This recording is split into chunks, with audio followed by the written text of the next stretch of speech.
was requested a little while ago, and it is the case of Brian Shaffer. Before I get started, I, as always, just want to say thank you to everyone who is subscribed to me and leaves comments and likes, and I really do appreciate it. As always, my little disclaimer here, and I've been listening to the mystery theory, and she's been saying this, and I think that it's a good way to put it. This is a true crime ASMR video. I'm not trying to trick you here. I'm going to whisper through this whole video because it's ASMR. So if you don't like that, it's not the video, nor do I have the channel for you. This is also not traditional ASMR because I'm going to be talking about true crime related things. This case in particular is an unsolved missing person. So if you don't like that mixed with ASMR, this is not the video or channel for you. So without further ado, I'm going to go ahead and get started with the case. And as always, we're going to start with a little bit of background. Brian Randall Shaffer was born on February 25th, 1979 in Pickerington, Ohio, which is right outside of Columbus. His parents were Randy and Renee Shaffer. Brian graduated from high school in 1997 and attended Ohio State University. He graduated with a degree in microbiology, and in 2004 he began his studies at OSU College of Medicine. He wanted a medical career, but numerous sources that I found said that he really loved music and just like a relaxed beach bum kind of lifestyle. Like, he wanted to be Jimmy Buffett or play with Jimmy Buffett, which I just always think that that's funny because, like, this is a highly educated man who loves microbiology, but he really just wants to be on a beach with Jimmy Buffett. Now, during his second year of college in 2006, his mother passed away of a type of bone cancer.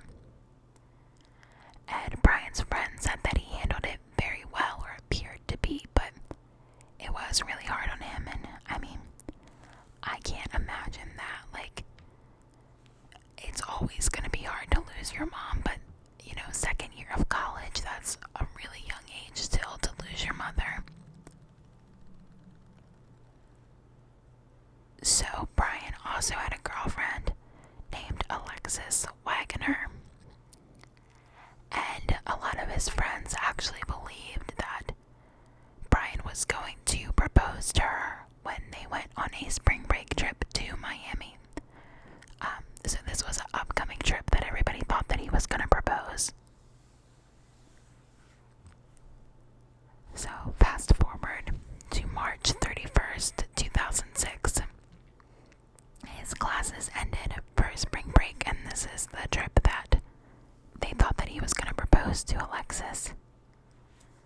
Brian and his father, Randy, decided to celebrate by going out for a steak dinner. Randy, his father, said that Brian seemed exhausted from pulling all-nighters and just constantly studying. But Brian had plans to go out with his friend, William Florence, later, and William went by the name Clint. Randy really didn't think that Brian should go out because he was so tired, but he didn't say anything. You know, he was an adult, and this was his spring break. He should be allowed to do whatever he wants to do. You know, he didn't want to intrude. So, at 9 p.m., Brian met Clint at a business called the Ugly Tuna Saloona, which is a bar in the South Campus Gateway on High Street. An hour later, Brian called his girlfriend, who had returned home to visit her family before they left for Miami. And during this, this conversation or this voicemail that he left, he just told her that he loved her. So this night the plan was for him and Clint to go bar hopping in what I assume is just kind of like a bunch of bars in one area, like a college town almost. It was called the Arena District. So every bar that they went to, they took one shot of hard liquor. That is a way to get drunk very fast.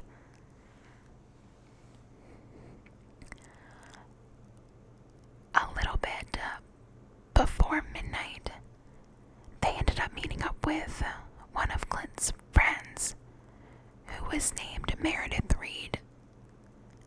The place that they met is called the Short North, and she ended up giving them a ride back to the Ugly Tuna, and she took their last shot of the night with them. After this shot, Brian separated from them, and there is video footage of him outside talking to some girls and then going back in. But Meredith and Clint tried to call him with no success.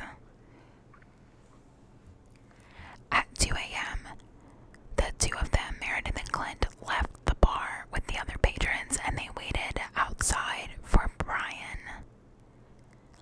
And he never showed, so they just assumed that he went home, which I don't know. I'm not sure if there was anything else that they could have done if they couldn't get in contact with him, but I just don't see myself leaving that bar unless I know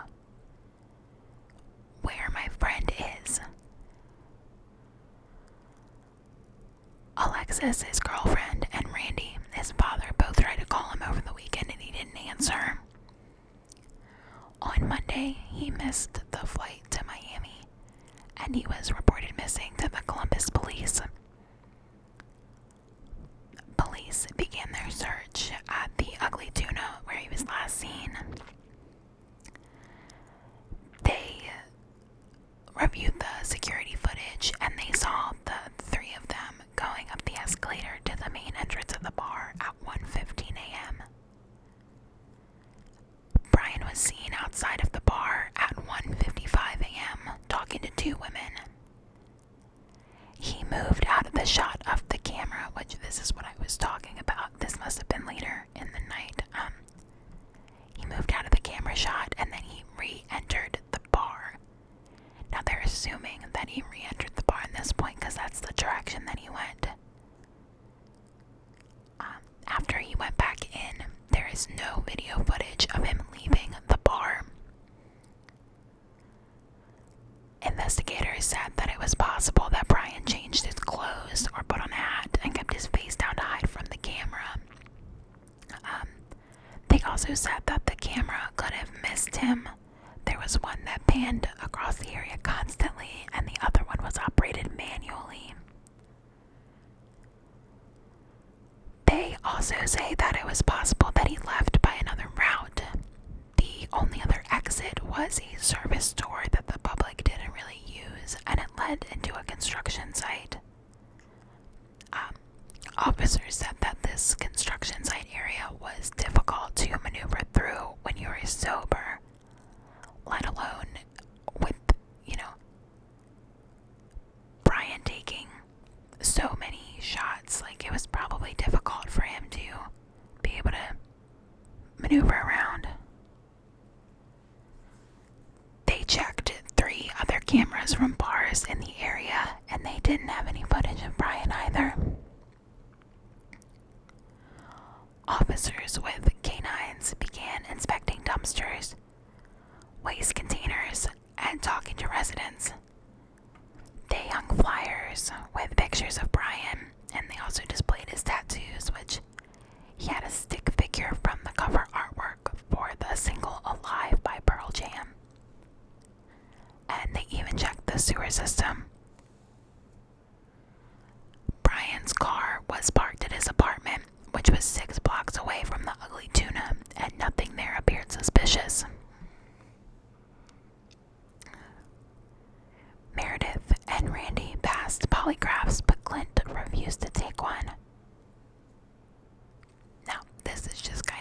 sad that I found, and I'm not sure how true this is, but apparently Alexis called Brian's phone every evening before going to bed. It normally went right to voicemail, but she said one night in September it rang 3 times. And this is a quote from her, which is heartbreaking. "I kept calling to hear it purely because it was one of the best sounds I ever heard, even if no one picked up," which I think that she was referring to probably hearing his voice and his voicemail. Now, the time that it rang, Singular said that it could have just been a glitch. His phone was not GPS enabled, so its location couldn't be determined.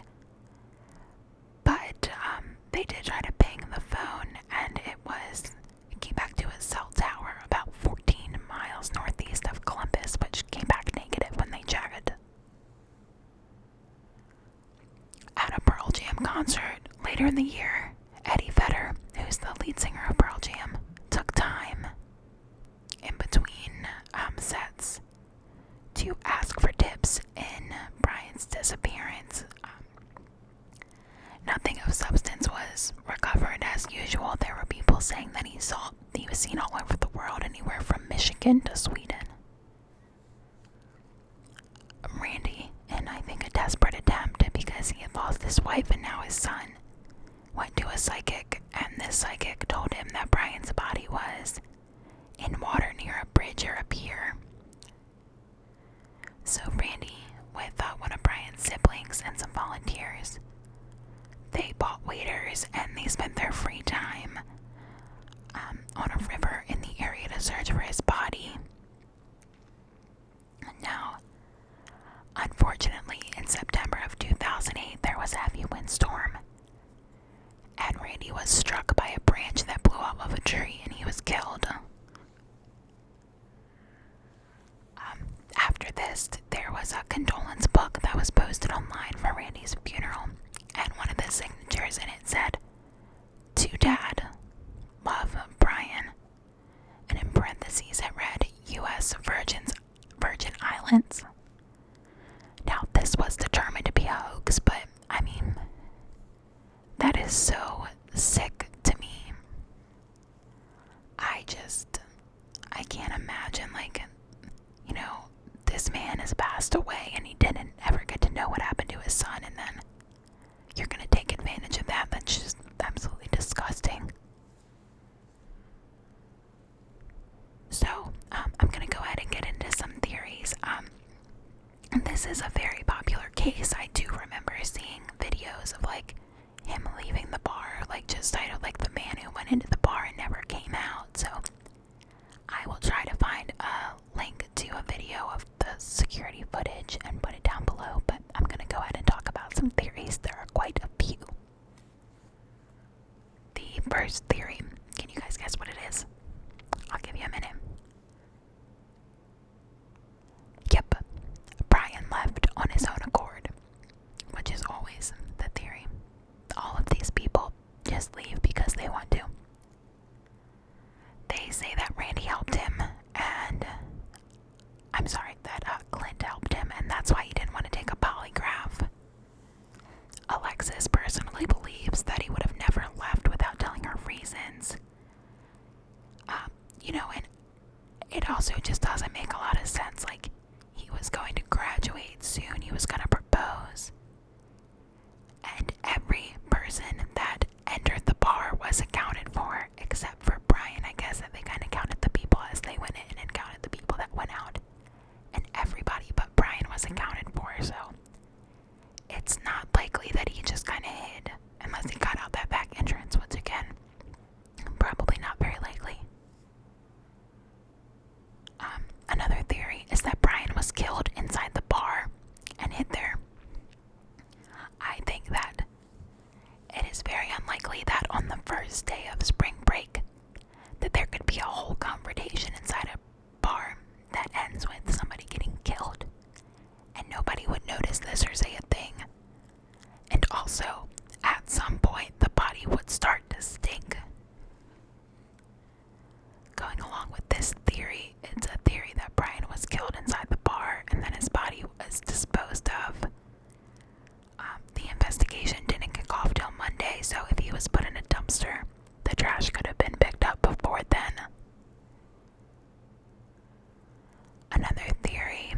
his suicide, that he just couldn't move past his mother dying, and that's why he called Alexis to say I love you and goodbye. Other theories are just kind of like accidental deaths, like he drunkenly stumbled into a river and his body got carried away, or he stumbled through the construction equipment and somehow got covered with cement or fell into a landfill. Just some of these accidental things. Another one was that Brian was a victim of the smiley face killer, but he was kind of a serial killer that was killing people and then he would leave smiley faces in their blood. If that was the case, Brian would be the only body that was never located. This killer was kind of proud of what he'd done. So, those are all the theories. Let me know what you think in the comments. I'm not too sure what I believe. I don't think that Brian had anything to do with his disappearance. I think that most likely maybe something happened in the bar and then he did get disposed of in another way, but I just can't imagine that no one would see anything happening, especially when it's that busy. So, I hope that you guys enjoyed this video. As always, all my links are down below for Twitter. If you want to pledge to me on Patreon, it's highly appreciated, and I post Patreon exclusive videos pretty frequently. Even if you just donate $1 a month, you get access to those. So if you want more true crime, there's that.